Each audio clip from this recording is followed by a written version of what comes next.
ग्रंथराज श्रीमद् भागवतम स्कंद संख्या 3 अध्याय संख्या 1 और श्लोक संख्या 19 से आगे तक।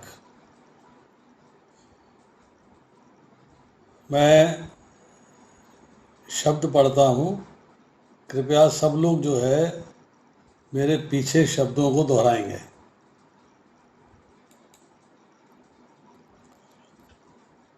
उन्नीसवां श्लोक है पहले अध्याय का।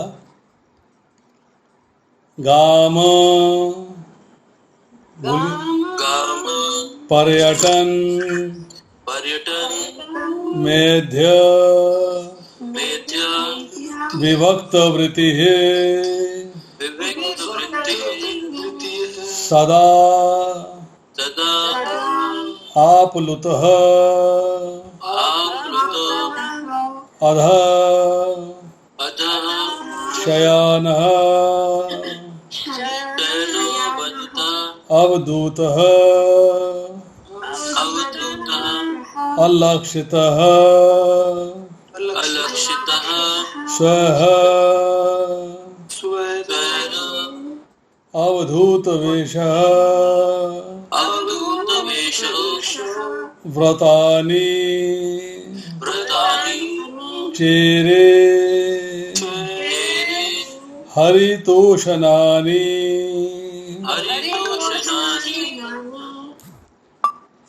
मैं श्लोक पढ़ता हूँ, आप लोग ध्यान से सुनिएगा। गाम पर्यटन मेध्य विभक्त वृत्ति है सदा आप्लुप्त अधा शयान अवधूतः अलक्षितः स्वय अवधूत वेश व्रतानि चेरे हरितोषणानि। अब मैं पढ़ूंगा इसका दोबारा से शब्द और उनके अर्थ। आप शब्द भी मेरे पीछे दोहराएंगे और अर्थ भी मेरे पीछे दोहराएंगे। गाम पृथ्वी पर्यटन विचरण करते हुए मेध्य शुद्ध विभक्त वृत्ति जीवन निर्वाह के लिए स्वतंत्र वृत्ति।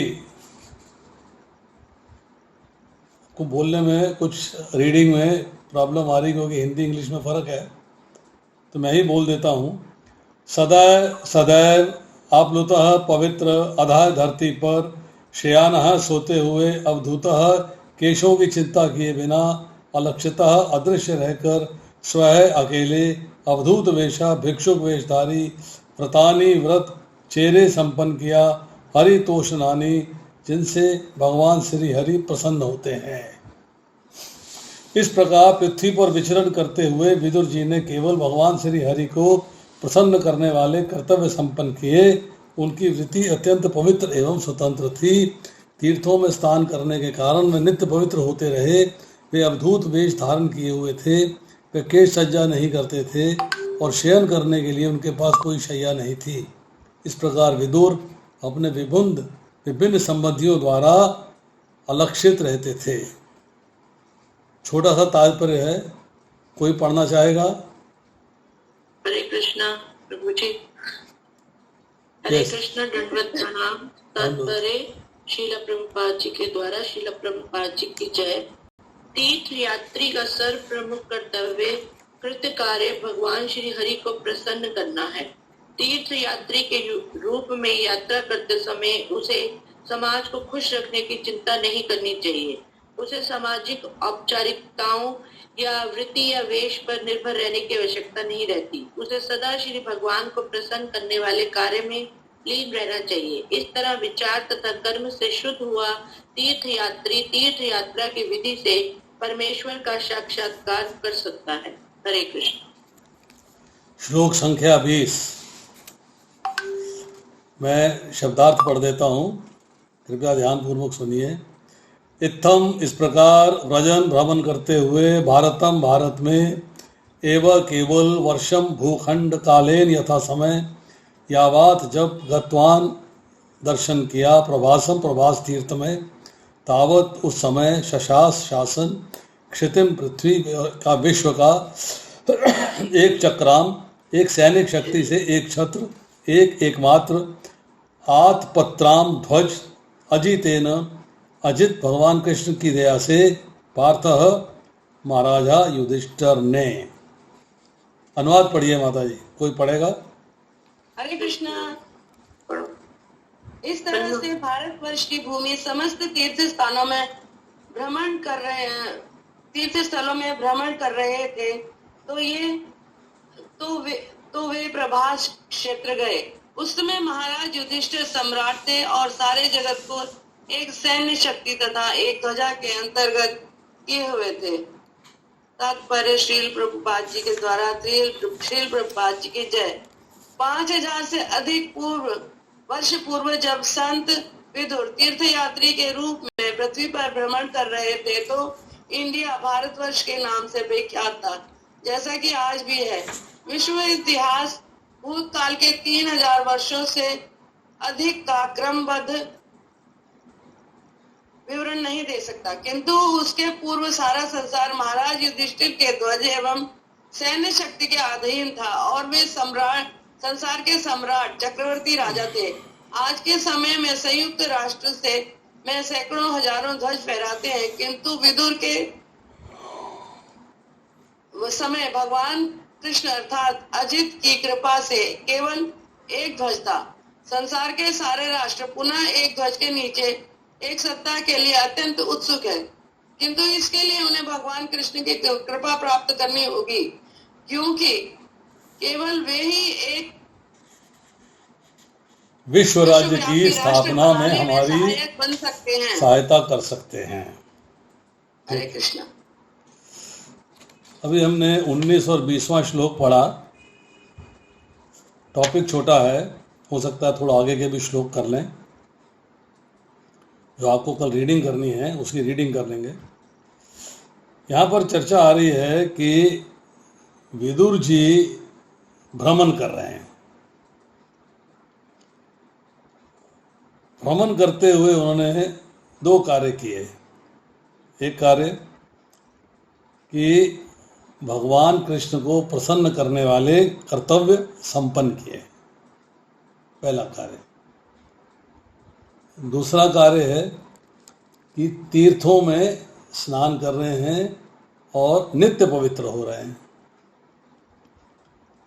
अब थोड़ी सी चर्चा आ रही है कि तीर्थों के दर्शन कैसे करने चाहिए, व्हाट इज द प्रोसेस। हम लोग वृंदावन के बहुत निकट हैं, परसाने भी पास है, नंदग्राम भी पास है, गोकुल भी पास है, सब रावल जी भी पास है, सब 150 पौने 200 किलोमीटर के डिस्टेंस में सारा बसा हुआ है।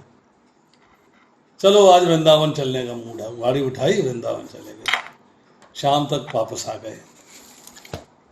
अब फिर महीना बीता, अरे वृंदावन चलोगे, चलो वृंदावन चलते हैं, उठे वृंदावन चल दिए। तीर्थ स्थान को कैसे जाना चाहिए, क्या तरीका है वहां पे भ्रमण करने का, क्या तरीका है कि भ्रमण जो है उसके अंदर जो पवित्रता आती है वो भ्रमण से आती है या स्नान करने से आती है, पवित्रता कैसे आती है। पवित्रता के 2 अंग हैं, एक है बाह्य, बाह्य मीन्स एक्सटर्नल, एक है आंतरिक मतलब इंटरनल। बाह्य पवित्रता होती है, हम लोग शौच जाते हैं, मंजन करते हैं, ब्रश करते हैं, अपना टॉयलेट गए, बाथरूम गए, हमने अपने आप को स्वच्छ कर लिया, नहा लिए, धो लिए, तैयार हो गए, हमने अपने को बाह्य रूप से साफ कर लिया, पवित्र कर लिया। आंतरिक पवित्रता क्या है? आंतरिक पवित्रता है कि मन के अंदर जो भौतिक संसार का कलमश, गंदगी, कंटामिनेशन समाई हुई है उसको दूर करना, तब आप पवित्र होते हो। एक्चुअल पवित्रता वही है। बाह्य पवित्रता जो एक्सटर्नल प्योरिफिकेशन है, एक्सटर्नल शौचम जिसे कहते हैं, वो तो एक मैकेनिकल प्रोसेस है, डेली उठ के सुबह करते हैं, डेली मॉर्निंग का प्रोसेस है वो। पर क्या उससे हमारा हृदय शुद्ध होता है? आंतरिक पवित्रता का मतलब यह है आपके हृदय का शुद्धिकरण, आपके हृदय का शुद्ध हो जाना। हृदय के शुद्ध हो जाने के लिए क्या आवश्यक है? How does you purify your heart? उसके लिए एसेंशियल आइटम्स क्या हैं जिससे कि आपका हार्ट जो है वो प्योरिफिकेशन मोड में आ जाए? Mode means your mood. Mode और मटेरियल नेचर जब बात करते हैं तो हम कहते हैं, साधारण भाषा में कहेंगे कि आप जो है 3 मूड में रहते हो, या तामसिक मूड में रहते हो, या राजसिक मूड में रहते हो, या सात्विक मूड में रहते हो। पवित्रता का मतलब यह है कि आपको तामसिक मूड से उठ के, राजसिक मूड से उठ के सात्विक मूड में आना है। अब अगर हम मान लो हम जो है इस वक्त तीर्थ स्थान में नहीं गए हुए, अब हमें आंतरिक पवित्रता चाहिए, विच इज एसेंशियल। हमें अपनी इंटरनल प्योरिफिकेशन चाहिए, उसके बगैर हम आगे प्रोग्रेस नहीं कर सकते। तो वो कैसे होगी? How will we get it? हृदय का शुद्धिकरण होता है भगवान के नाम, रूप, गुण, लीला, धाम का वर्णन सुनना और वर्णन करना, जिससे आपकी ज्ञान की मात्रा बढ़ती है, और जब ज्ञान की मात्रा बढ़ती है तो हृदय का शुद्धिकरण होता है। ये बात एसेंशियल है, समझने वाली है।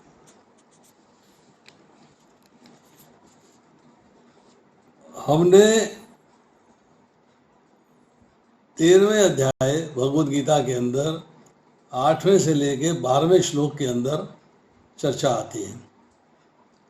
उसमें कहा जा रहा है, विनम्रता, दंभहीनता, अहिंसा, सहिष्णुता, सरलता, परमाने गुरु के पास जाना और पवित्रता, ये जो है लक्षण है ज्ञान के। मतलब जब ज्ञान की प्राप्ति होती है तब आपके हृदय का शुद्धिकरण होता है। ज्ञान योग, जब हम ज्ञान के द्वारा अपने आप को भगवान से जोड़ते हैं तो हमारे हृदय का शुद्धिकरण होता है। Means our heart purifies. Purification का मतलब क्या है? कि जो भौतिक संसार के आकर्षण, भौतिक संसार को भोगने की, भौतिक संसार में इंद्र तृप्ति को पूर्ण करने की, एंजॉय करने की जो आकांक्षाएं थी, जो आशाएं थी, जो इच्छाएं थी, वो जो है हौले हौले हौले हौले हौले हौले हौले हौले समाप्त होती जा रही। मीन्स अब आप जो है अपने आप को पवित्रता के प्लेटफॉर्म पे लेके जा रहे हो। Now you have started thinking कि मेरा हार्ट प्यूरिफाई होगा जब भौतिक कलमश उसमें से मिटेगा, गंदगी निकलेगी, तभी मेरा भगवान से संबंध स्थापित होगा। नहीं तो संबंध स्थापित नहीं हो पाएगा। I won't be able to understand. भगवान को जानना है तो भक्त्या माम अभिजानाति, भक्त ही भगवान को जान सकता है। तो मतलब आपको ज्ञान योग से उठ के आहिस्ता आहिस्ता प्रोग्रेस करते हुए कर्म योग पे आए, ध्यान योग पे आए, फिर आप भक्ति योग पे आए। भक्ति योग पे आने के बाद आप समझते हैं, जब भक्त बनते हैं तब आप भगवान को जान सकते हैं, समझ सकते हैं, पहचान सकते हैं। नाउ अब आप एक तीर्थ स्थान गए। तीर्थ स्थान में जाने के बाद भाई जैसा शहर दिल्ली ऐसा शहर वृंदावन है, ये भाव आ गया मन के अंदर। तो आप कैसे जा रहे हो? As a tourist. गाड़ी उठाई, धाम चले गए। महीना बीता, फिर गाड़ी उठाई, फिर धाम चले गए। धाम का असली जाना और उस धाम के जाने के बाद अपने आप को पवित्र करना, वो कैसे है? How is that? उसका एक ही प्रोसेस है। प्रोसेस क्या है कि धाम को कानों से देखो। कानों से, कानों से देखने का मतलब क्या है कि धाम के अंदर जाके भगवान के नाम, रूप, गुण, लीला, धाम की कथाएं सुनो, उनका वर्णन सुनो, उन स्थान की महिमा सुनो, उस स्थान का महत्व सुनो और उसको फिर अपने हृदयंगम कर लो, अपने हृदय में बसा लो। अब आपने जो है भगवान के धाम के दर्शन किए मैकेनिकली, आँख के द्वारा। यस, आँख के द्वारा मुझे दर्शन हो रहे हैं। और फिलॉसफिकली कान के द्वारा तब मुझे समझ में आ गया कि इस धाम की इम्पोर्टेंस क्या है, इस धाम की इम्पोर्टेंस क्या है। छठीगरा पहुंचे, वृंदावन को टर्न ले लिया। हालांकि पूरा ब्रज धाम 84 कोस का भगवान की लीला स्थली है, पर रूटीनली जब छठीगरा रोड पे चढ़े हैं, भगवान के वृंदावन की तरफ जा रहे हैं, गाड़ी रोको भाई, गाड़ी रोक दी। क्या होगा, नीचे उतरे, धरती पे दंडवत किया। नए नए लोग गए थे साथ में, अरे प्रभु जी यहाँ तो कोई मंदिर भी नहीं है, यहाँ तो कोई मंदिर नहीं दिखाई दे रहा है, कोई क्या दिखाई, आप तो यहाँ गाड़ी रुकवा दी आपने और दंडवत करने लग गए। तो हम धरती, जिस धरती पे भगवान नंगे पैरों घूमे हैं, चप्पलें नहीं होती थी उस जमाने में, ये स्पोर्ट्स शू नहीं होते थे, शूज नहीं होते थे। भगवान जो लीला कर रहे थे, राधा रानी, भगवान जो भी लीलाएं होती थी गोपियों के साथ, गो बालकों के साथ, वो नंगे पैर होती थी। तो उस धरती पे जिसमें भगवान ने नंगे पैर अपने चरण डाले हुए हैं, हम उस धरती को प्रणाम कर रहे हैं। धरती हमारे लिए महत्व की धरती है, उस धरती में भगवान की महिमा छुपी हुई है, हम उस धरती को प्रणाम कर रहे हैं। शुद्धता आई कि ये कलमश मिटाया है, तो भौतिक संसार में सुख भोग तो बहुत भोगने के लिए है, ये सुख जो मिलेगा, जो भगवान के चरण, जहाँ चरण पड़े हैं, भगवान ने चरण स्पर्श किए हैं, उस पे जब हम अपने दंडवत करते हैं, अपना माथा लगाते हैं, तो हमें एक अजीब अनुभूति होती है, एक आनंदमय अनुभूति होती है। यस, अब मैं धाम आ गया हूँ, अब तक तो मैं धाम में नहीं था। अब आपने भगवान के धाम में जाके मंदिरों के दर्शन कर रहे हैं, बड़े बड़े भव्य मंदिर हैं, भगवान के टाइम पे तो नहीं थे, उस जमाने में भी रहे होंगे, उस जमाने में भी रहे होंगे, पर हमारी नॉलेज में क्या है, तब तो नहीं थे। हम ये सोचते हैं ये तो इंदौर की रानी ने बनवा दिया, ये फलां विक्रमादित्य ने बनवा दिया, उज्जैन के महाराणा बनवा दिया, इसने बनवा दिया, इसने बनवा दिया।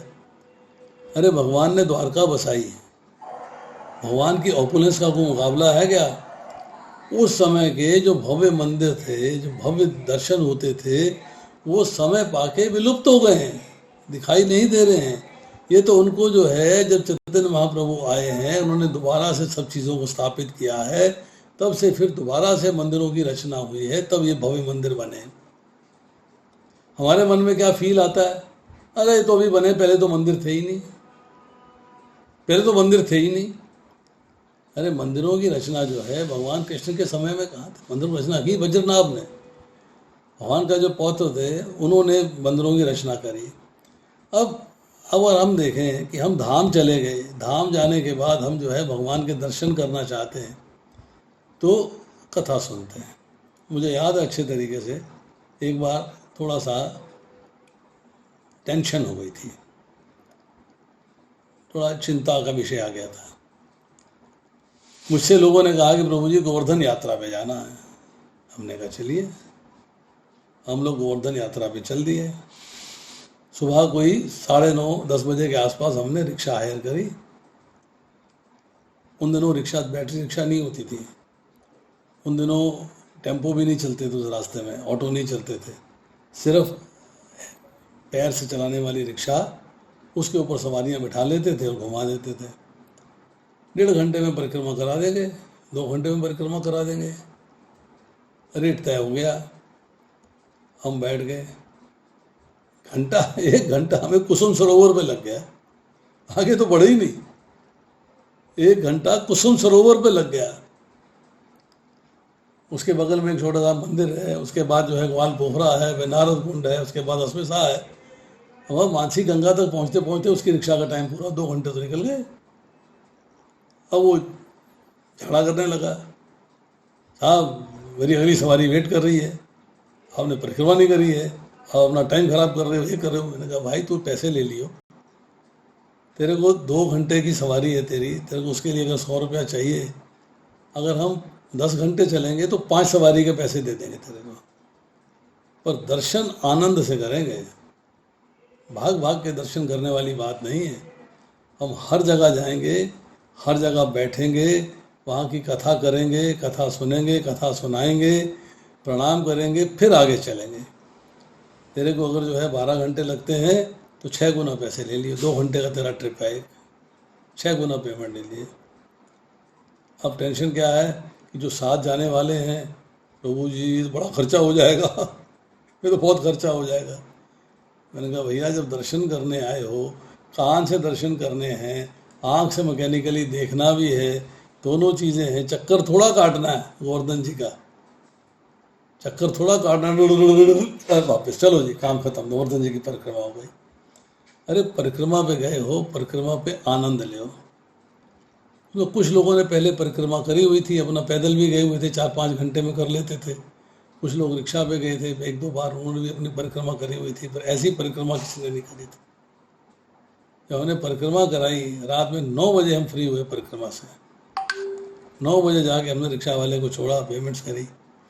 तो वो जो एक आनंद था, रास्ते में प्रसाद भी पाया है, रास्ते में उनको जो है हमने कथा भी सुनाई है, हमने उनको दर्शन भी कराए हैं, और बुखार बिंद भी, उनको दूध भी चढ़वाया है गोवर्धन जी के ऊपर, सारे काम किए हैं। बट कान से दर्शन कराएं, कान से। तो पवित्रता कब आती है? हम तीर्थ स्थान में गए पवित्र होने के लिए। अरे भाई तीर्थ स्थान पे जाके पवित्र तभी होगे जब पवित्र बात कान में जाएगी। पवित्र चीज को आंख से देखेंगे, आंख से पवित्र चीज को देखा और कान में पवित्र शब्द गए। शब्द क्या है? भगवान के नाम, रूप, गुण, लीला, धाम का वर्णन। उससे पवित्र कुछ नहीं है, सबसे पवित्र है वो। और वो पवित्र शब्द जब कान में जाएंगे, धाम में बैठ के उसकी कथा करेंगे, कथा सुनेंगे, उसका आनंद लेंगे, तब कहेंगे कि हमने अपने आप को, कि हमने दर्शन बढ़िया तरीके से किए हैं, बढ़िया तरीके से किए हैं। मुझे अच्छे तरीके से याद है, हम लोग द्वारका जी में गए थे दर्शन करने के लिए। द्वारका, सोमनाथ, वेरावल सब जगह पे दर्शन कराने की 3 बसें थी, 3 ऐसी बसें हमारे पास थी, आनंद से लेके और वापस अहमदाबाद तक। हमने 3 सेट तैयार किए रास्ते में कथा करने का, कि बस के अंदर जो है कथा करी जाएगी, ताकि लोगों को जो है उस तीर्थ स्थान के बारे में कुछ ज्ञान रास्ते में करा दिया जाए और बाकी ज्ञान वहाँ बैठ के करा दिया जाए। प्रीचिंग का मूड था, बहुत पुरानी बात है, प्रीचिंग का मूड था कि प्रचार करना है। तो जो लीडर लीड कर रहा था, मतलब जिसने ऑर्गेनाइज किया था, फाइनेंस सब इकट्ठा किया था, मैं तो उस मामले में नहीं था, मैं तो सिर्फ कथा करने वालों में से था। उसने कहा प्रभु जी ऐसा है कि कथा बस में जरूर करी जाएगी। मैंने कहा क्यों भाई, ऐसा तुम बस के ऊपर इंसिस्ट क्यों कर रहे हो? माइक कह रहा हमने ले लिया है, स्पीकर हमारे पास है, स्पीकर फोन हमारे पास है, हम बस में कथा करेंगे। तो नए लोग भी थे, आधे नए थे, आधे इस्कॉन के फॉलोअर थे। तो मुझसे क्या कहता है, कहता प्रभु जी ऐसा है कि बस में ही फंसे हुए हैं, हम जो बोलेंगे सुनेंगे, बाहर निकलने के बाद बाएं दाएं तितर बितर हो जाते हैं, सुनते नहीं हैं। जिसे प्रचार करना है तो बस से बढ़िया कोई माध्यम नहीं है, तो बस में बैठ के प्रचार किया जाएगा।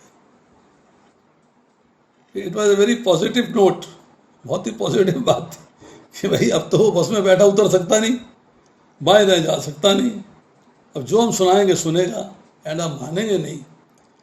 3 बसों के अंदर कोई 160-165 के आसपास लोग थे टोटल, जिसमें 100 नए थे और 65 पुराने थे। और उस यात्रा के बाद जो 100 नए लोग थे, उसमें से 55 लोग जो है फिर वो भक्ति के साथ जुड़ गए। 40-45 अभी भी भक्ति से दूर थे। फॉलोअप जब हमने किया तो 50-55 लोग जो है उसके अंदर भक्ति के साथ जुड़ गए थे, क्योंकि उन्होंने कथा सुनी थी, तीर्थ स्थान के दर्शन किए थे अपने कानों के द्वारा, अर्थात अपने आप को पवित्र किया था। बाह्य पवित्रता, जहाँ जाते थे वहाँ पे स्नान करते थे। आंतरिक पवित्रता, हरे कृष्ण महामंत्र का जप होता था और उसके साथ जो है कथा होती थी। कथा सुनते थे, दर्शन करते थे, कथा सुनते थे। और फिर उस कथा के अंदर, जैसे हम लोग गए दर्शन करने के लिए किष्किंधा, वहाँ तो बाली का राज्य था, सुग्रीव का राज्य था वहाँ पे, तो वहाँ हमने रामायण की कथा सुनाई, शबरी गुफा थी, शबरी की कथा सुनाई। मतलब जिस स्थान पे जैसा जैसा भाव था वैसे वैसे भाव के अंदर जो है कथाएं करी। तो मकसद ये है यहाँ पे कि अगर हम धाम जाते हैं तो हमें अकेले नहीं भागना चाहिए।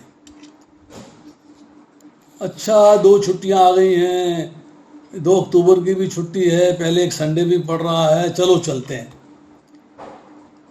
जब भी धाम जाएं भक्तों के संग जाएं, किसी सीनियर भक्त को साथ लेके जाएं जो आपका मार्गदर्शन भी करे, आपको कथा भी सुनाए, उस स्थान का महत्व भी बताए।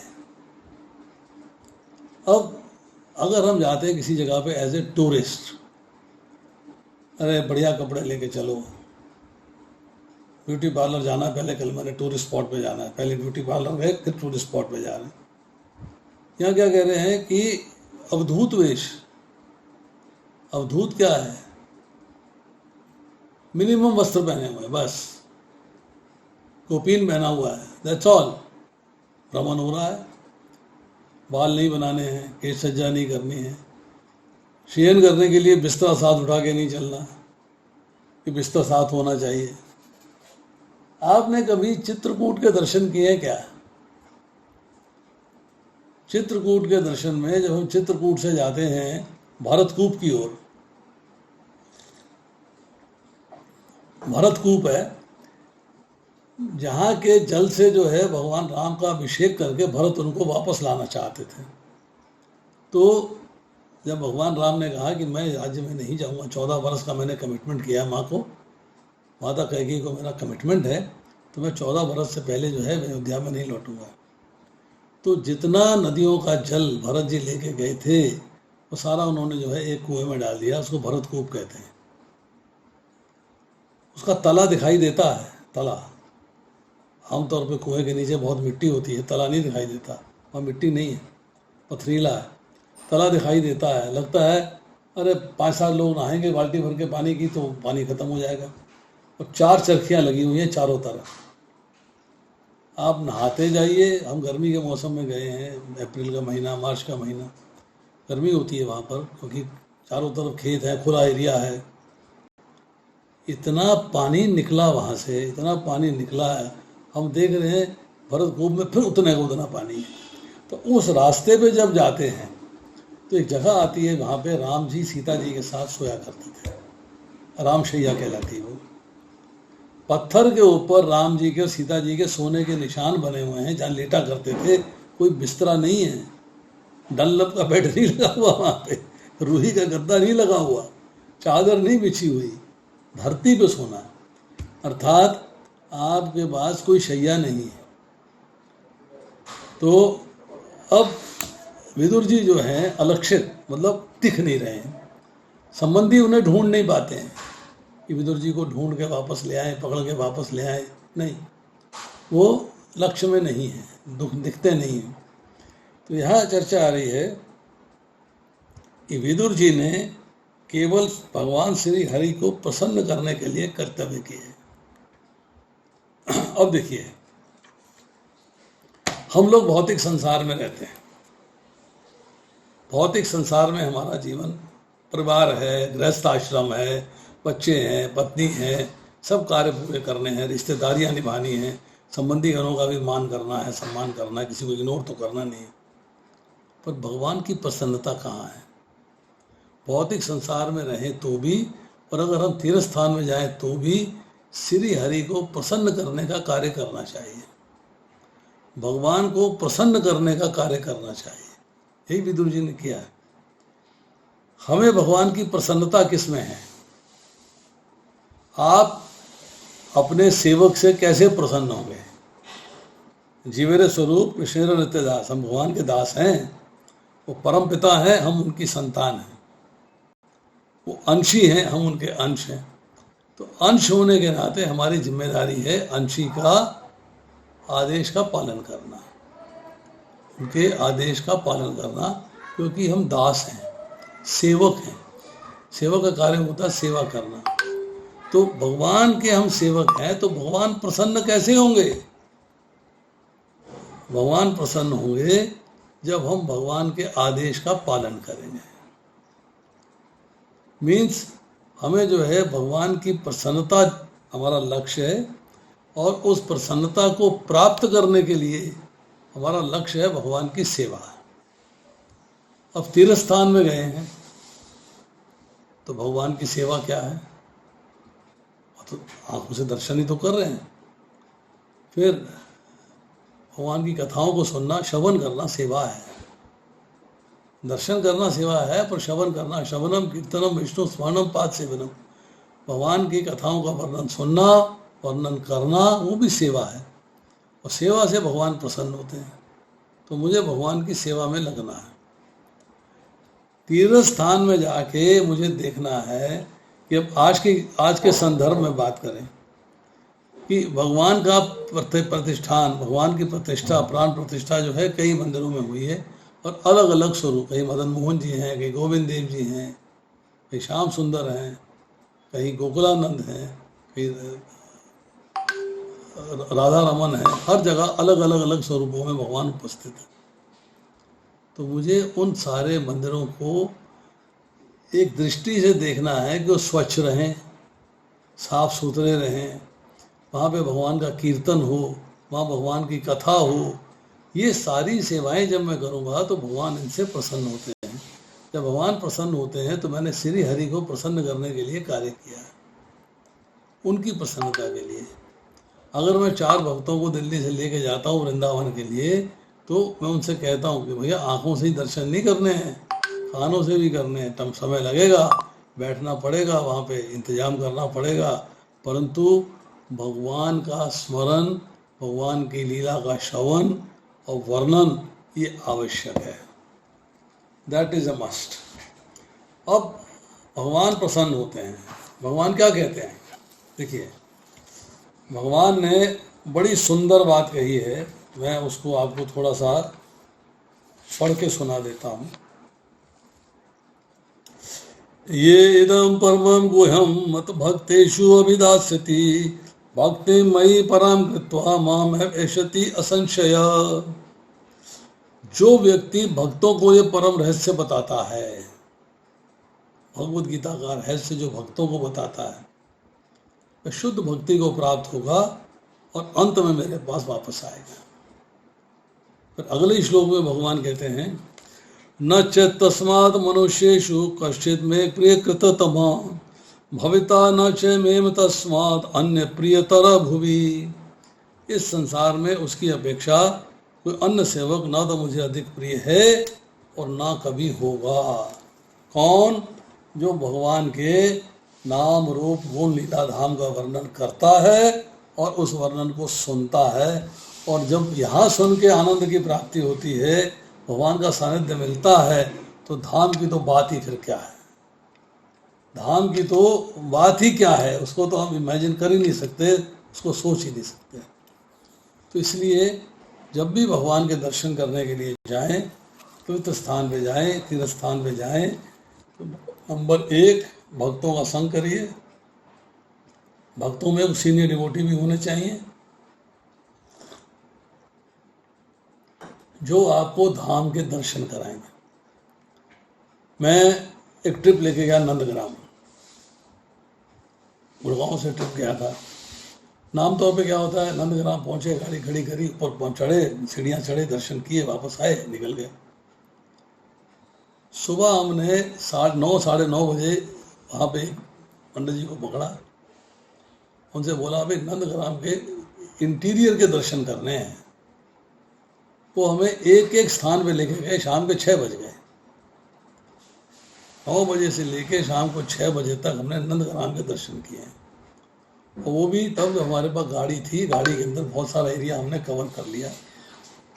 गाड़ी के अंदर का हमको पैदल चलते सारी जगह तो बहुत टाइम लगता, जहाँ जहाँ पहुँच सकती थी गाड़ी, वहाँ गाड़ी में बैठ के चले गए, नंदग्राम के दर्शन हो गए। तो जब भी आप जाएं भगवान के धाम में, तो कोशिश करें कि आप वहाँ पे भगवान के महिमा का गायन करिए, महिमा सुनिए, महिमा मंडन करिए, भगवान के लीलाओं का आनंद लीजिए।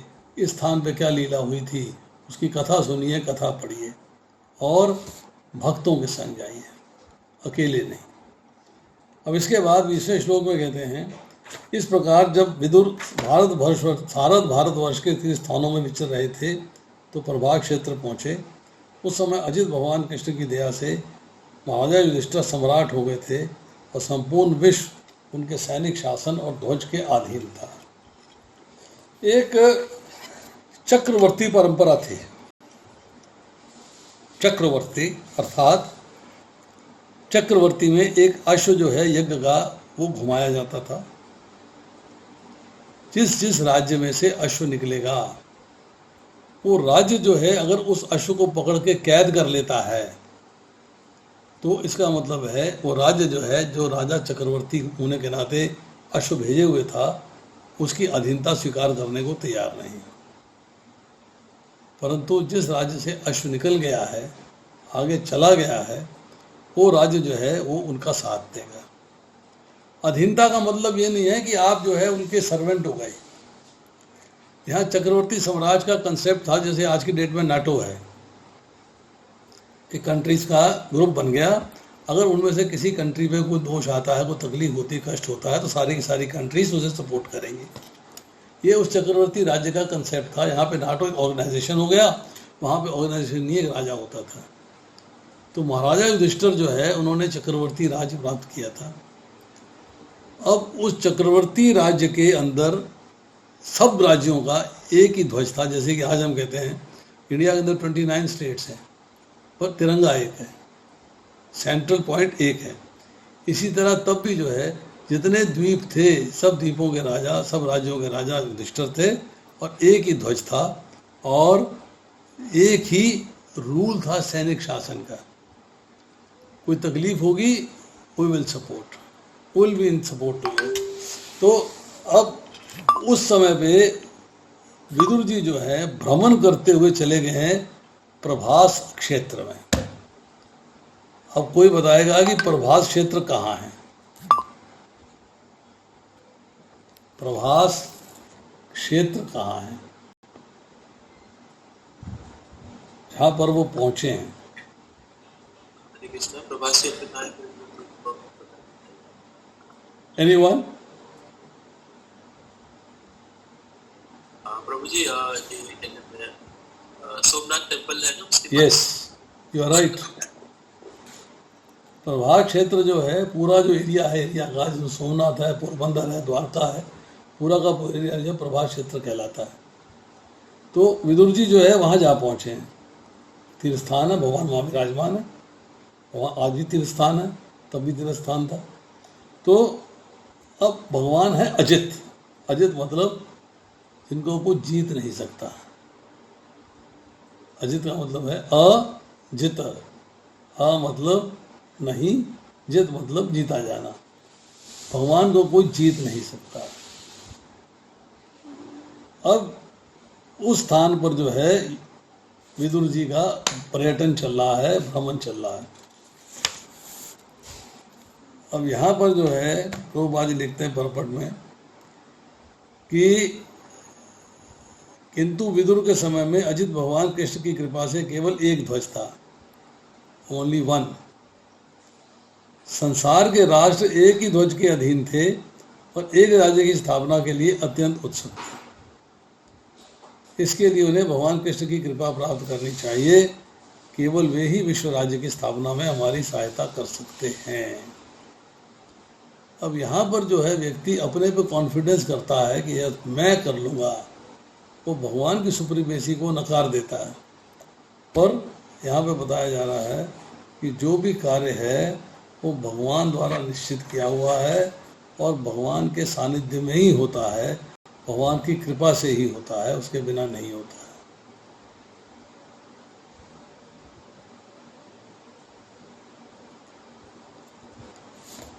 अब थोड़ी सी चर्चा अगले 1-2 श्लोकों की कर लेते हैं। समय है हमारे पास, अभी 8:30 हुए हैं। प्रभास तीर्थ में विदुर को ज्ञात हुआ कि उनके सब संबंधी प्रज्वलित आवेश के कारण उसी में नष्ट हो गए हैं। जैसे बांसों की रगड़ से उत्पन्न अग्नि से संपूर्ण वन नष्ट हो जाता है। इसके पश्चात पश्चिम की ओर चल पड़े, जहाँ सरस्वती नदी प्रवाहित होती है। कौरव और यादव दोनों विदुर के संबंधी थे, विदुर ने कुल के आंतरिक युद्ध में दोनों के विनाश का समाचार सुना। क्रोधाविष्ट मानव समाज के संघर्ष की वन में बांसों की रगड़ की तुलना उपयुक्त है। समस्त संसार वन के जैसा है। संघर्ष के कारण वन में किसी भी क्षण अग्नि प्रज्वलित हो सकती है। वन में आग लगाने कोई नहीं जाता, केवल बांसों की रगड़ के कारण आग लग जाता है, जिससे सारा वन जल के राख हो जाता है। इस प्रकार सांसारिक व्यवहार के विशालतम वन की माया से भ्रांतबद्ध जीवों को प्रचंड क्रोधावेश के युद्ध की आग लग जाती है। जिस प्रकार वन की आग केवल मेघों के जल की वर्षा से बुझती है, उसी प्रकार ये सांसारिक आग केवल संतों की कृपा रूपी मेघों के जल से ही शांत हो सकती है। संसार दावानल, संसार जो है वो अग्नि से भरपूर है। चिंता भी अग्नि है, जलाती है आपको। चिता मृत व्यक्ति को जलाती है, चिंता जीवित व्यक्ति को जलाती है। तो ये संसार जो है इसमें भी कामनाएं हैं। कामनाएं पूरी नहीं होती हैं तो क्रोध होता है, कामनाएं पूरी होती हैं तो लोभ होता है। और प्रभुपाद जी परपट में लिख रहे हैं कि वन में अगर अग्नि लगती है तो बांसों की रगड़ से लगती है। हमने प्रत्यक्ष देखा है, प्रत्यक्ष देखा है कि लकड़ी को लकड़ी से रगड़ा, कहते हैं लकड़ी में आग छुपी होती है। लकड़ी में आग छुपी हुई है, दिखती नहीं है। मुझे याद है 1998 में जब दिल्ली टेम्पल का इनॉग्रेशन हो रहा था तो यज्ञ था। तो जो पुजारी यज्ञ करा रहे थे, बहुत सारे कुंड बने हुए थे, एक कुंड पे हम भी बैठे थे। तो हमारे सामने उस पुजारी ने 2 लकड़ी के टुकड़ों को पकड़ा और ऐसे जोर से रगड़ा कि अग्नि प्रकट हो गई। हम आश्चर्यचकित थे कि भाई माचिस तो है नहीं, माचिस इवन अग्नि कैसे जलाएंगे। पर पुजारी ने उनको इस तरीके से रगड़ा है कि अग्नि प्रज्वलित हो गई है।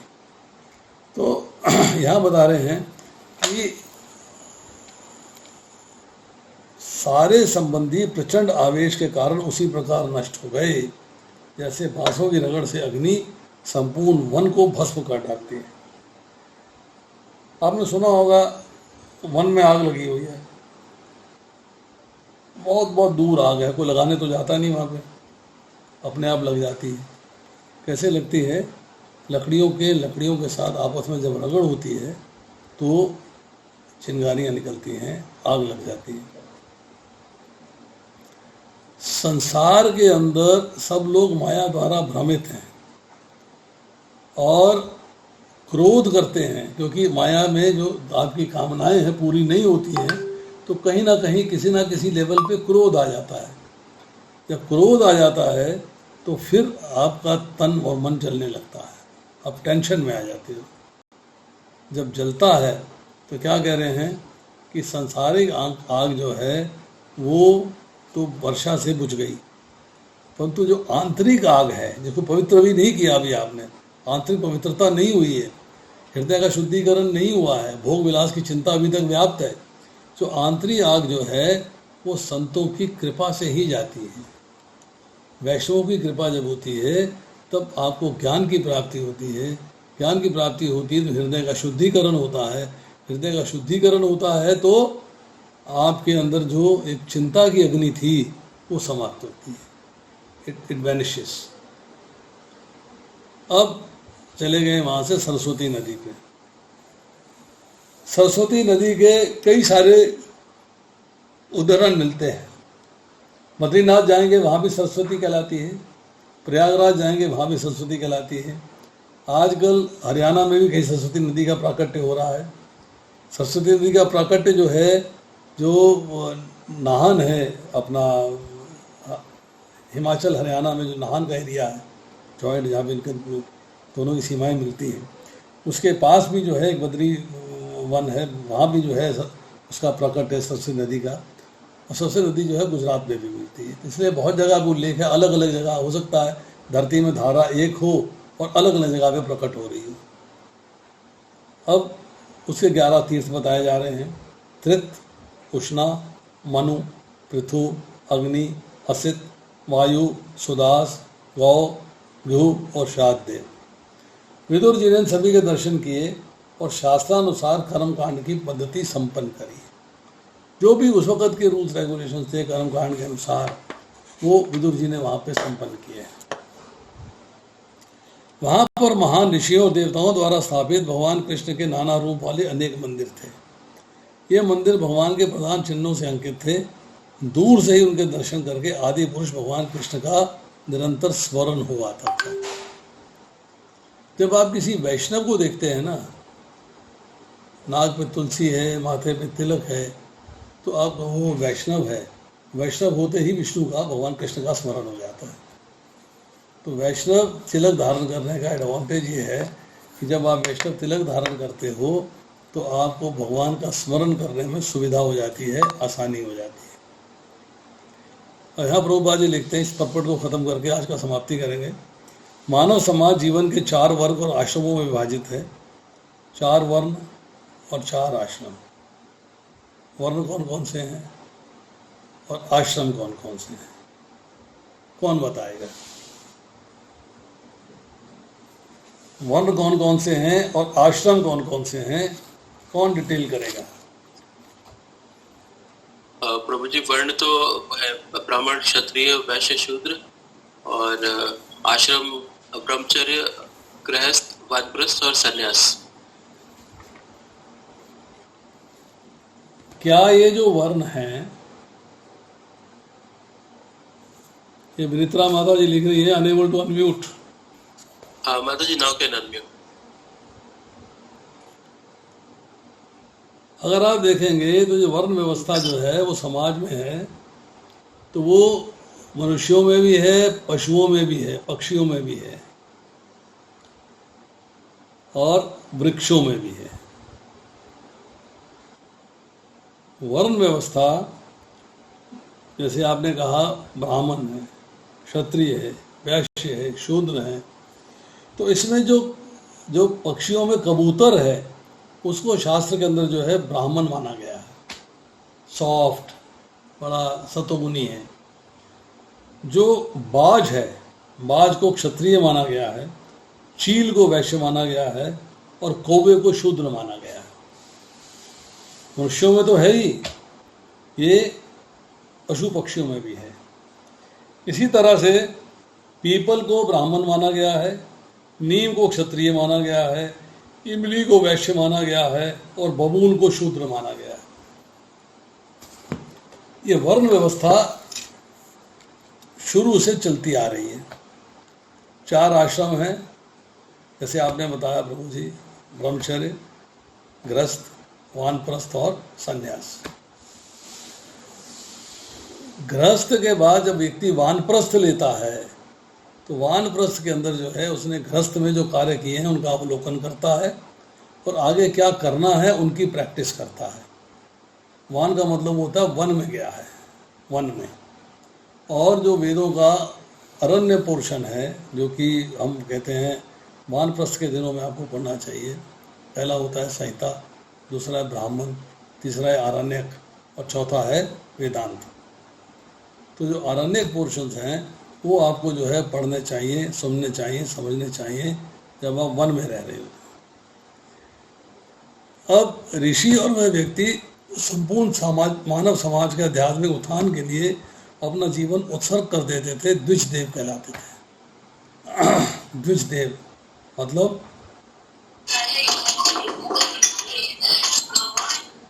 द्विज मतलब 2,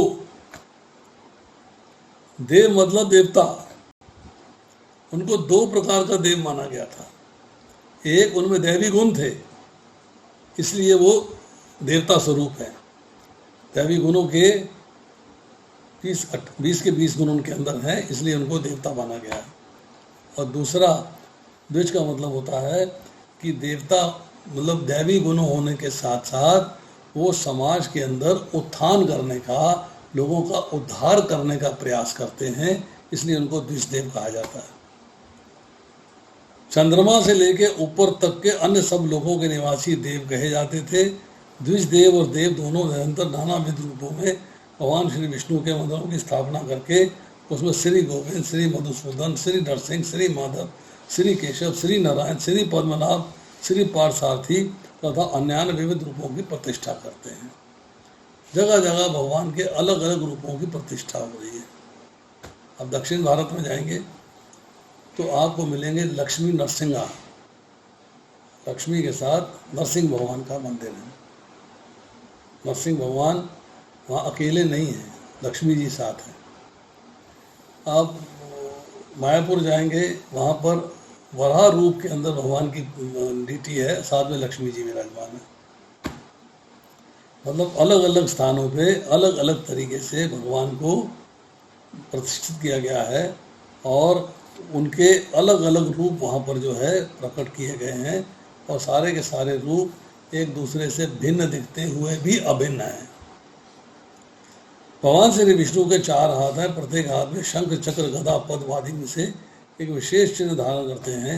इन 4 में चक्र प्रधान है। वही चक्र भगवान कृष्ण जो है अपने हाथ में ग्रहण करते हैं। श्री भगवान का चक्र उस शक्ति का प्रतीक है जिसके द्वारा समस्त सृष्टि का नियंत्रण करते हैं। भगवान विष्णु के मंदिरों के शिखर चक्र के चिन्ह से चिन्हित रहते हैं। जगन्नाथपुरी जाइए, ऊपर सुदर्शन चक्र है। उसकी पहचान क्या है? सुदर्शन चक्र की खासियत क्या है, स्पेशलिटी क्या है? कि आप मंदिर के अंदर किसी भी एंगल पे खड़े हो जाइए, क्योंकि सुदर्शन आपकी तरफ है, आपको देख रहा है, आप पे कृपा बरसा रहा है। पहले हम तो इधर खड़े थे, सुदर्शन का मुंह उधर था, इधर आ गए तो बैक हो गई, नहीं बैक नहीं हुई, वो अपने आप घूम जाता है, वो आपकी तरफ लगता है आपको कि आपकी तरफ है। ये क्वालिटी है जिससे लोग उस चिन्ह को दूर से देख सकें, तो भगवान कृष्ण का स्मरण कर सकें। जब भगवान के किसी भक्त के दर्शन करते हैं, सुदर्शन चक्र के दर्शन करते हैं, तो आपको भगवान का स्मरण हो आता है। अत्यंत उच्च मंदिरों का निर्माण का उद्देश्य होता है लोगों को दूर से ही उन मंदिरों के दर्शन का अवसर देना। आप प्रभुपाद से किसी ने पूछा कि आप प्रचार कर रहे हो तो इसके लिए मंदिर बनाने की क्या जरूरत है, कोई भव्य मंदिर? प्रभुपाद ने कहा पेड़ के नीचे कर दूं, आएंगे लोग। अरे मेरी कथा सुनने के लिए कम से कम पहले मंदिर के दर्शन करने आएंगे, फिर कथा में आ जाएंगे। ये बात हमने प्रत्यक्ष देखी है। पंजाबी बाग मंदिर में, राधा पार्थसारथी मंदिर में हमने देखा है, लोग आते हैं दर्शन करने के लिए, फिर वहाँ कथा हो रही होती है तो कथा में बैठ जाते हैं, फिर वो भगवान के साथ जुड़ जाते हैं, मंदिर के साथ जुड़ जाते हैं, अर्थात अब वो सेवा में आ जाते हैं। उसके लिए जो है एक उच्च कोटि का मंदिर होना बहुत आवश्यक है। जब कोई नया मंदिर बनता है तो उसकी रीति का अनुसरण किया जाता है। ऐसा प्रतीत होता है कि लिखित इतिहास से पहले भी परंपरा चली आ रही है। नास्तिकों ने मूर्खता रूप प्रचार कर रखा है कि मंदिर बाद में बने हैं। ये प्रचार संदर्भ में अस्वीकृत किया गया है क्योंकि 5000 वर्ष पूर्व उन्होंने मंदिरों का दर्शन किया था। उन्होंने बताया ना कि मंदिर थे, पर हमारे भाव क्या है, मंदिर नहीं थे। मंदिर थे, उनमें भगवान के विग्रह स्थापित थे। ये जब आक्रमण हुए हैं, मुसलमानों ने आक्रमण किया है, बहुत सारे मंदिरों को नष्ट किया, उन्होंने तोड़ा फोड़ा है और बहुत सारी डीटीज को शिफ्ट किया गया है। राधा मदन मोहन जी निकल के करौली चले गए, राधा मदन मोहन जी करौली चले गए, राधा गोविंद देव जी जयपुर चले गए, श्रीनाथ जी उदयपुर चले गए। मतलब भगवान को विस्थापित कर दिया है अब यवनों ने, परंतु फिर उनको जहाँ पे भगवान ने जगह पसंद करी, वहाँ जगह पे उनको फिर स्थापित किया गया, वहाँ भी पूजा अर्चना हो रही है। विदुर जी ने 5000 वर्ष पूर्व इन मंदिरों का दर्शन किया था। विदुर जी के वहाँ जाने से बहुत पहले ही भगवान विष्णु के मंदिर वर्तमान थे। ऋषि और देवता कभी मनुष्यों तथा देवताओं की मूर्तियाँ स्थापित नहीं करते थे, वो सिर्फ भगवान विष्णु के मंदिरों की स्थापना करते थे, जिससे लोग भगवत भाव में लग सकें, भगवत भावनामृत के स्तर पर उठ जाए।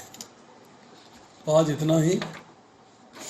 आज हमने 2 श्लोक अलॉटेड थे, हमने 21, 22 और 23 3 श्लोक और कर दिए हैं, तो शेष फिर।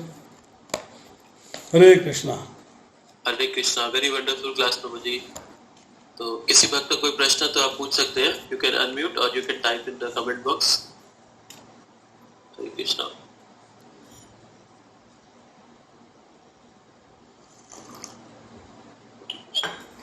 प्रभु जी एक क्वेश्चन है जो टॉपिक का नहीं है, अलग टॉपिक का है कि गुरु का जो प्रणाम मंत्र मिलता है तो वो कब हमें जाप करना चाहिए?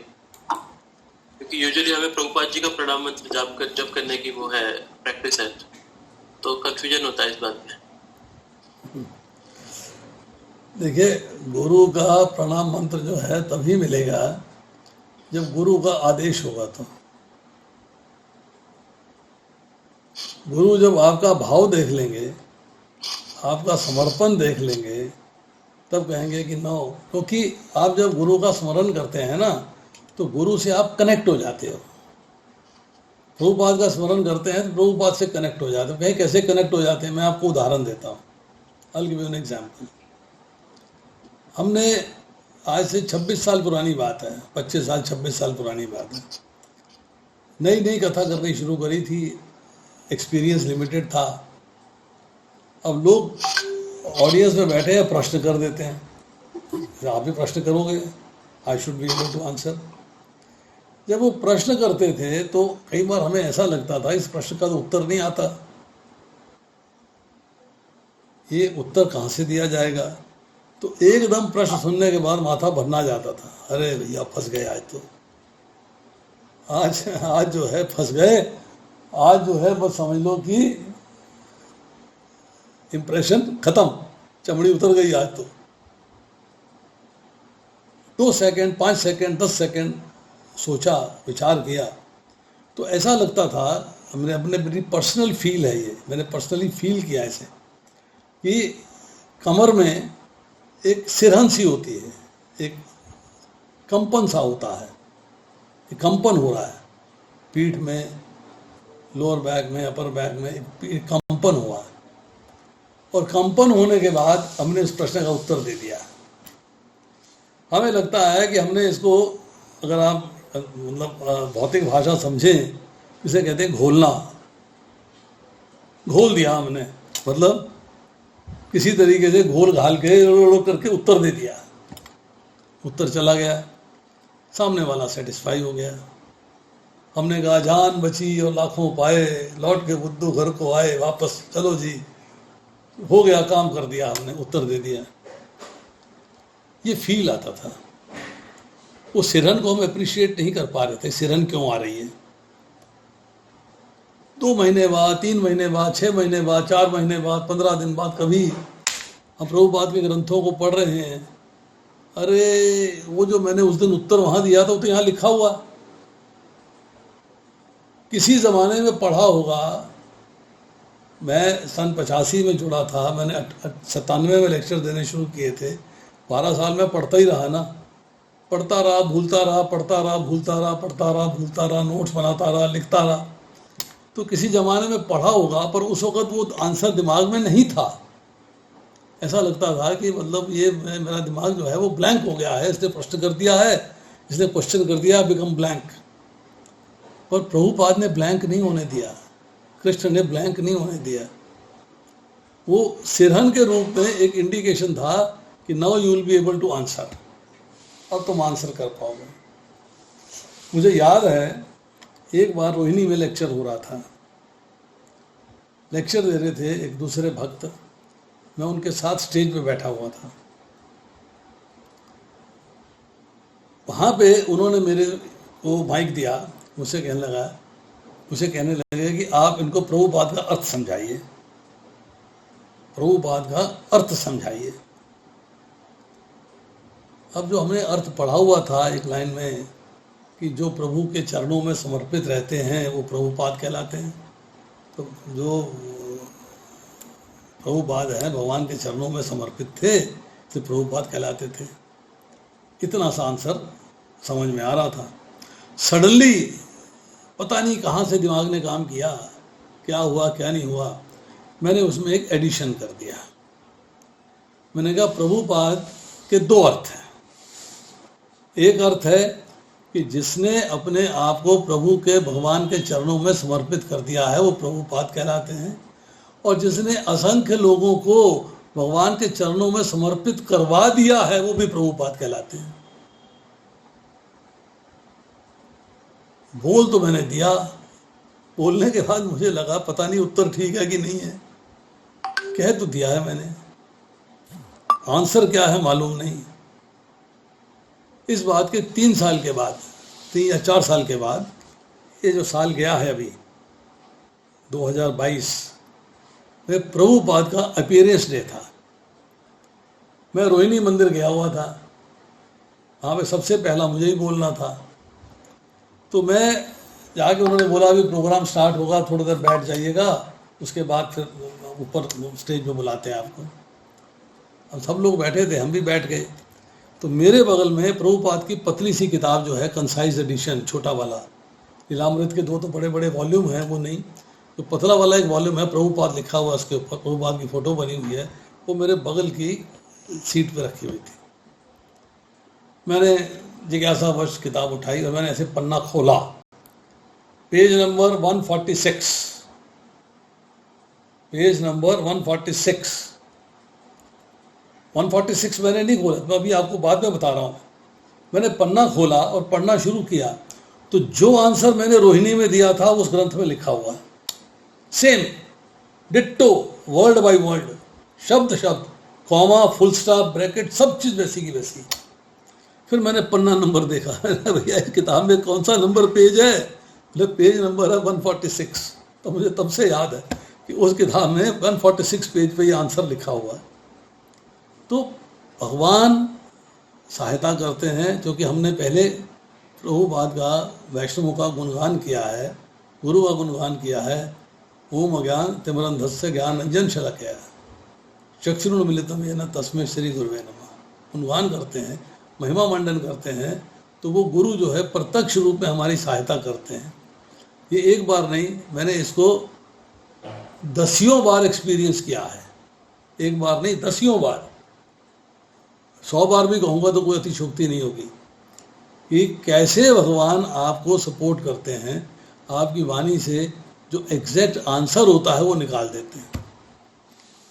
विश्वास नहीं होता है, बट इट्स ए फैक्ट, जो आप बीती है, जो खुद अपने पे बीती है, अपने पे एक्सपीरियंस किया है। अब जब जो है मैं लेक्चर देने बैठता हूँ, जब बैठता हूँ लेक्चर देने, जिस दिन लेक्चर देने बैठा, जय राधा माधव कर रहे हैं या कोई कर रहा है जय राधा माधव, तो कमर में सिरहन हुई, इसका मतलब है कि आज का लेक्चर बहुत बढ़िया होगा। आज के परपट में कुछ ज़्यादा बात नहीं थी, 2-3 लाइनें पहली लाइन में और 5-6 लाइनें दूसरे परपट में हैं, परंतु जो भी है कुछ थोड़ा बहुत तो गुजारे लायक लेक्चर कर ही दिया होगा। बट सिरहन जब होती है तब ये पता लगता है कि अब भगवान की कृपा हो गई है, प्रभुपाद की कृपा हो गई है, अब आज हमें कथा में घबराने की ज़रूरत नहीं है। अब बोलते जाइए, ठीक होता चला जाएगा, अब बोलते जाइए, सही होता चला जाएगा। हरे कृष्णा।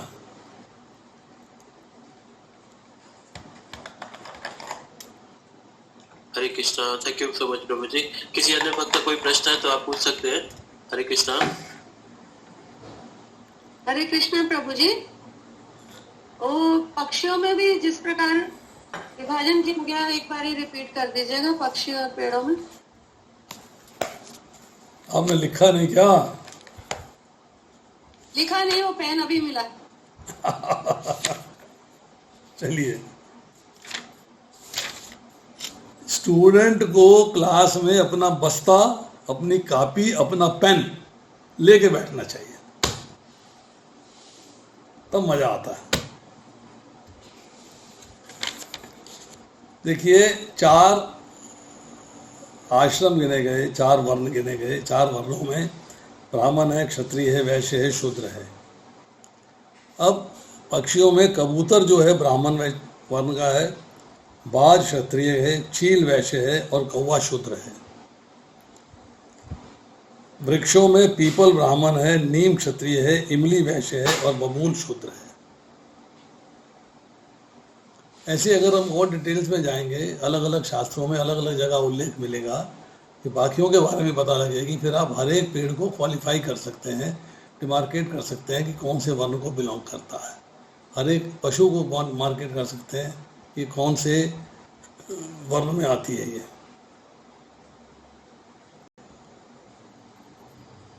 और बताइए माता जी।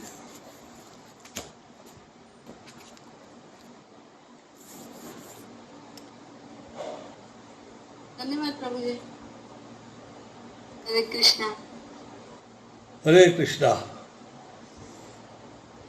हरे कृष्णा। किसी और वक्त कोई प्रश्न है तो we will conclude the session by offering वैष्णव प्रणाम। हरे कृष्णा। मैं एक बार अभी मुझे आपने मैसेज दिया था, अभी आपने व्हाट्सएप पे डाला था मैसेज, तो हम जो है कॉन्ग्रेचुलेट करना चाहते हैं जिन्होंने भक्ति शास्त्री कोर्स किया है और बहुत ही हिम्मत और बहुत ही मेहनत का काम है जो आपने कर लिया, उसके लिए आपको बहुत बहुत बधाई हो विनित्रा जी। और हमारी शुभकामनाएं आपके साथ हैं, हमारा आशीर्वाद आपके साथ है। और आगे बढ़ो और तरक्की करो, भक्ति में और आगे बढ़ो, इतना बढ़ जाओ कि बस भगवान के सिवाय कुछ याद ही न रहे। हरे कृष्णा। हरे कृष्णा प्रभु जी, थैंक यू सो मच। धन्यवाद, प्रणाम प्रभु जी। हरे कृष्णा। प्रभु जी, विनित्रा माता जी शुरू से ही टेम्पल से जुड़ी हुई है, ई टेम्पल से, तो इनके घर के पास में इस्कॉन टेम्पल नहीं है, तो she is continuing here only.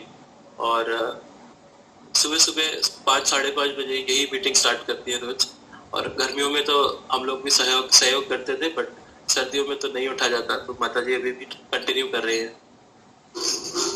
प्रभु जी, एक बात आपसे कहता हूँ मैं कि इंटरनेट,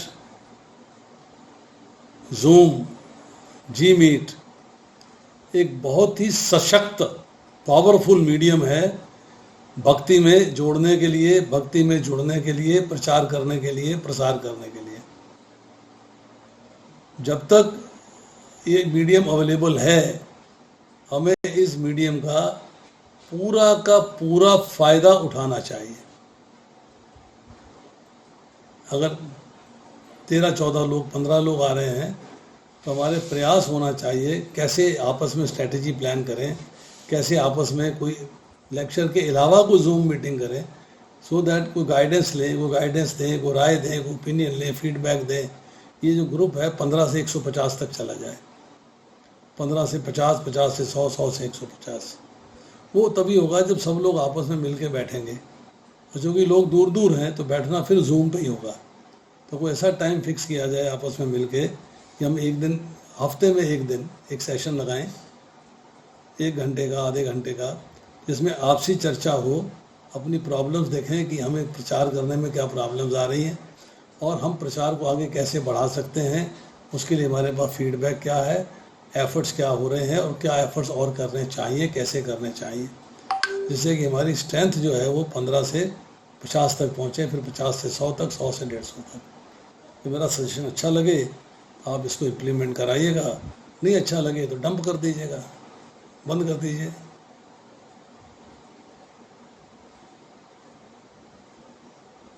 जी प्रभु जी, अलग अलग इनिशिएटिव्स होते हैं प्रभु जी। सीबी माता जी ने अभी ग्रुप के कई डिवोटीज को फोन किया था कि आप ज्वाइन करिए वापस, क्योंकि कई डिवोटीज पहले कंटिन्यूसली आते थे, अब उन्होंने डिसकंटिन्यू कर दिया जब से उनका ऑफिस चालू हुआ है। देखिए, मैं मंदिर में भी लेक्चर देने जा रहा हूँ। कल मेरे 2 लेक्चर थे, सवेरे गुड़गांव गया था, शाम को महिपालपुर गया था। मैं कहूँ मैं तो मंदिर में लेक्चर दिया है, मैं सवेरे ई टेम्पल में क्यों लेक्चर दूँ? मैं तो रोहिणी लेक्चर दिया है, मैं ई टेम्पल में क्यों लेक्चर दूँ? मैं तो फिजिकल लेक्चर कर रहा हूँ। क्योंकि हर लेक्चर का अपना महत्व है, हर टॉपिक का अपना महत्व है।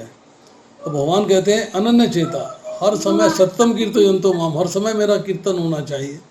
तो अगर हम फिजिकली भी जा रहे हैं तब भी कीर्तन कर रहे हैं, ई टेम्पल में यहाँ बैठे तब भी कीर्तन कर रहे हैं, तो इट इज़ गुड। ये हम लोगों की भक्ति में आगे बढ़ाने के लिए सहायक है। तो ऐसा नहीं कि हम लोग मंदिर जाना शुरू कर दिए इसको भूल जाए, इसको भी बढ़ाना है और उसको भी बढ़ाना है, दोनों चीज़ें बढ़ानी है।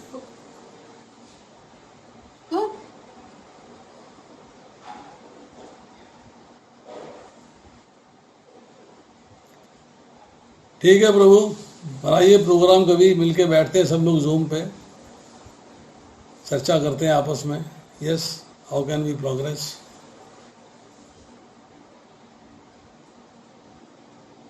ठीक है प्रभु जी। सो